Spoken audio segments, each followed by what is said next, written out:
Madam మీద బట్టలారేస్తూ కూని రాగమేదో తీసేస్తూ పిడికెడు ప్రాణం పిండేసేలా పల్లవి పాడిందే పిల్ల.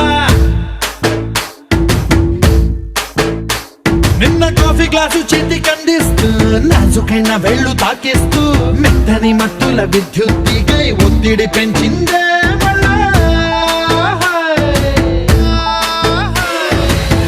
కూరలో వేసే పోపు నా ఊహల్లో వేసేసింది, ఓరగా చూసే చూపు నా వైపే అనిపిస్తుంది. పూలలో గుచ్చే దారం నా గుండెల్లో గుచ్చేసింది, చీర చెంగు చివరంచుల్లో నన్నే బందీ చేసింది. పొద్దు పొద్దున్నే హెల్లో అంటుంది, పొద్దు పోతే చాలు కళ్ళొకొస్తుంది. పొద్దస్తమానం పోయినంత దూరం గుర్తొస్తుంటోంది. అమ్మో బాపు గారి బొమ్మో